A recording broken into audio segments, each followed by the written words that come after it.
देव सवितरदुष्टानि परास्वय भद्रं तन्नासुव।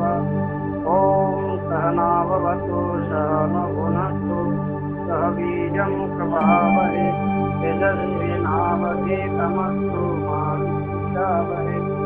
गुरुर्ब्रह्मा गुरुर्विष्णु गुरुदेवो महेश्वर गुरु साक्षात् परं ब्रह्म तस्मै श्री गुरुवे नमः।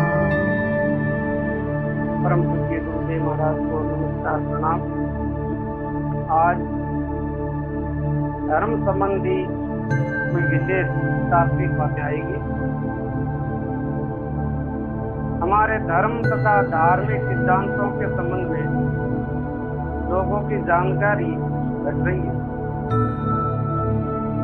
धर्म के मूल सिद्धांतों का बहुत लोगों को पता ही नहीं। धर्म क्या वस्तु है, धर्म का स्वरूप क्या है, धर्म से हमारा क्या संबंध है, धर्म जीवन में क्यों जरूरी है, इस बारे में बहुत ही कम लोग जानते हैं। आजकल के स्कूल कॉलेज में तो बस औरों से श्रद्धा उदासीन है, धर्म की तरफ से बिल्कुल उदासीन है। धर्म की कोई श्रद्धा नहीं, धर्म की बात ही मत करो, धर्म फर्क कुछ है ही नहीं। धर्मनिरपेक्ष का मतलब क्या होता है? सब बन जाओ तो कोई धर्म नहीं होता है। परंतु जब तक धार्मिक सिद्धांतों की कुछ जानकारी नहीं हो जाती है तब तक धर्म का पालन तो होता ही नहीं। धर्म के बारे में कुछ पता तो होना चाहिए, जब उनकी जानकारी हो तो हम उसका पालन करें। अज्ञानता के कारण दूसरे जो कुछ कहते हैं उसी को मान लेना पड़ता है। अपने को पता है नहीं, और जब स्कूल जाते हैं स्कूल में तो स्कूल जो कहते हैं वो हम मानते हैं, वो तो पता है नहीं। प्राचीन गुरुकुलों की शिक्षा पद्धति में ये विषय सबसे अधिक आवश्यक था। वो शिक्षा पद्धति थी हमारे सनातन धर्म की, जो गुरुकुलों में पढ़ाए जाते थे। वहाँ सारी शिक्षा सारी विद्या पढ़ाई जाती थी। इसके अंदर हर विद्या के साथ में धर्म तत्व पढ़ाया जाता था, समझाया जाता था, सिखाया जाता था। ज्ञान विज्ञान सहित जो शिक्षा थी तो वो परंपरा रही नहीं तो फिर बच्चों को धर्म का तो कैसे जानकारी। प्रत्येक विद्यार्थी इसी को जानता था उस समय में, परंतु इसकी जानकारी विद्यार्थी अवस्था में ही जान लेनी चाहिए। धर्म के बारे में, ईश्वर के बारे में, तत्व के बारे में, जीवन के बारे में, ये सब कुछ विद्यार्थी जीवन में ही जान लेना चाहिए। बात तो कुछ पकड़ में नहीं आएगी। जो विद्यार्थी जीवन में पकड़ लिया वो पूरी जिंदगी तक आपके अंदर रहेगा। और विद्यार्थी जीवन में ही जगह आपको ऐसा रास्ता नहीं मिला, मार्ग नहीं मिला, तो फिर बाद में मिलने का तो कोई अंत तो भटके हुई जिंदगी थी। तो धर्म संबंधी कुछ प्रश्नोत्तरी है। किसी ने पूछा है ईश्वर है क्या? ईश्वर क्या है ये तो नहीं बताया जा सकता, क्योंकि कौन कितना बड़ा विद्वान है ये बात उससे बड़ा विद्वान ही ठीक बता सकता है, और ईश्वर से बड़ा कोई है नहीं। अब ईश्वर के बारे में कौन बता सकता है? अब ईश्वर से कोई बड़ा हो तो ईश्वर का बारे में बता सकता है। ईश्वर से बड़ा तो कोई है ही नहीं। तो सर्वशक्तिमान ईश्वर पूरी तरह ठीक न जाना जा सकता, न उनका वर्णन किया जा सकता, लेकिन ईश्वर है ये बात थोड़ा आना चाहिए, 100% सही है। अब ईश्वर कैसा है, क्या करता है, वो बात अलग है, लेकिन एक बात बिल्कुल मानने जैसी है, मान लेनी चाहिए कि ईश्वर है। अगर जैसे कपड़ों को देख करके उनका कोई बनाने वाला है, ये समझा जा सकता है। भाई कोई वस्तु है तो वस्तु को बनाने वाला ही कोई होगा, सीधी बात है। भाई कार्य है तो कारण होगा, बिना कारण कोई कार्य होता नहीं है, सीधी बात है। तो यहाँ आप अपनी बुद्धि से भी थोड़ा अनुमान लगा सकते हो कि भाई ये सृष्टि है, ये सृष्टि एक कार्य है, तो सृष्टि को रचाने वाला इसका कोई न कोई कारण है। बिना कारण कार्य होता नहीं है। तो गहरी बातें हैं, ये बातें आपको अभी विद्यार्थी जीवन में समझनी बहुत जरूरी, नहीं तो फिर आप नास्तिक बन जाओगे। नास्तिक बनने का यही कारण है, स्कूल में ऐसे कुछ समझाता नहीं और हम ऐसी झंझट में भी पढ़ते ही नहीं। तो दिखता है उसको मान लिया, फिर पीछे कोई पता नहीं, खाओ पियो मौज करो, ना भौतिक बन जाओ नास्तिक बन जाओ बस।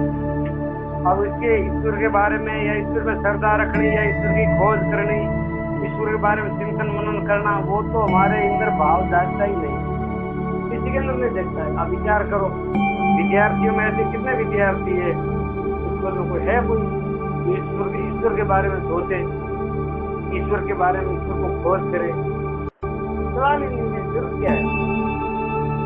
बस इसलिए ये समझा जाता है। वैसे ही संसार का भी कोई न कोई बनाने वाला होना चाहिए,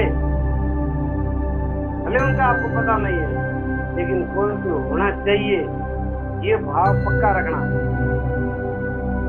ये स्पष्ट है। संसार इतना नियम पूर्व चलता है और फिर इतनी आश्चर्यजनक घटनाएं इस संसार में होती रहती है कि उन घटनाओं का बड़े बड़े वैज्ञानिक भी कोई कारण नहीं समझ पाते हैं। इन सब बातों से ईश्वर की सत्ता सिद्ध होती है। इनके पीछे कोई न कोई सत्ता है। जैसे सूर्य चलता है, बिल्कुल टाइम पर आता है, टाइम पर जाता है, मौसम बदलता है, बरसात के मौसम में बरसात होती है, सर्दी के मौसम में सर्दी आती है, गर्मी के मौसम में इतने वनस्पतियां पैदा होती है, इतने जियाजोन पैदा होती है, इतनी मोनियां पैदा होती है, सब बड़े होते हैं और ये बहुत सुंदर ऐसी व्यवस्था बनाई हुई है। तो ये विचार करो, कोई मनुष्य ने बनाई है नहीं, कोई बड़े बड़े वैज्ञानिकों का नहीं बनाई है नहीं। तो आप विचार कर सकते हैं कि इनकी सारी व्यवस्था को बनाने वाला कोई कोई है। हेलो। तो इसीलिए उस महान कोई सत्ता है, वो सत्ताधारी है, सर्वशक्तिमान है, सब कुछ करने में कराने में समर्थ है। ऐसा कोई तत्व होना चाहिए, तो उसको हमने ईश्वर कहा है, शास्त्रों ने ईश्वर कहा है। पूरे सृष्टि का संचालन करता है, उत्पत्ति करता है, स्थिति रखता है, प्रलय करता है, सारी योजनाबद्ध कार्य चल रहा है। तो ईश्वर है और वो सर्वशक्तिमान है, सर्वशक्तिमान है। ईश्वर के लिए कुछ भी असंभव नहीं है। भले अपने को कोई कठिन से कठिन कार्य लगे, लेकिन ईश्वर के लिए कोई कठिन कार्य नहीं। एक क्षण मात्र में, एक पलक में पूरे सृष्टि को प्रलय कर सकता है वो, और एक पल में सृष्टि की रचा भी सकता है। इतना शक्तिशाली। तो इसलिए ईश्वर के तत्व को, अस्तित्व को स्वीकार करना चाहिए कि वो है, उसके बिना कुछ नहीं चल सकता। तो अब दूसरा प्रश्न कर रहा है कि तू ईश्वर है तो कैसा है। स्वाभाविक प्रश्न तो होगा ही, ईश्वर कैसा है। ईश्वर सर्वव्यापक है। ईश्वर का एक गुण है सर्वव्यापक। सर्वव्यापक का मतलब होता है सब जगह है वो है। कोई जगह नहीं है कि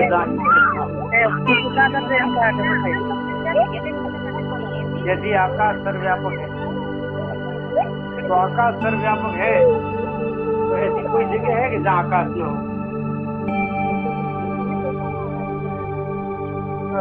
फिर दूसरा है वो ईश्वर सर्वशक्तिमान।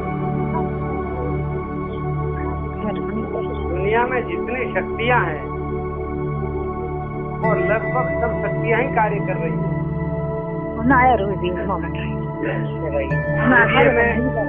आकाश की शक्ति है, चंद्रमा में शीतलता की शक्ति है, जल में खिलापने की शक्ति है, अग्नि में तेज बढ़ने की शक्ति है, धरती में धैर्य की शक्ति है।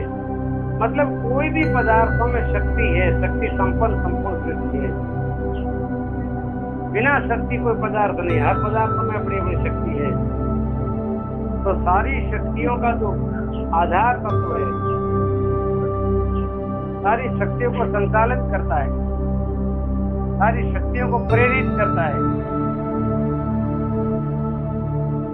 वो है ईश्वर। इसलिए उनको कहा वो सर्वशक्तिमान है और सारी शक्तियां उनके अंडर में काम करती, उनके अलावा कोई काम नहीं करती। इसलिए सारी शक्तियों के ऊपर कंट्रोल भी उसी का है, तो सर्वशक्तिमान हुआ। अब देखो भूत भविष्य वर्तमान की सारी बातों को वो जानता है। भूत भविष्य और वर्तमान समय की 3 धारा है। बीता हुआ समय, अभी जो चल रहा है वो समय और आगे आने वाला समय।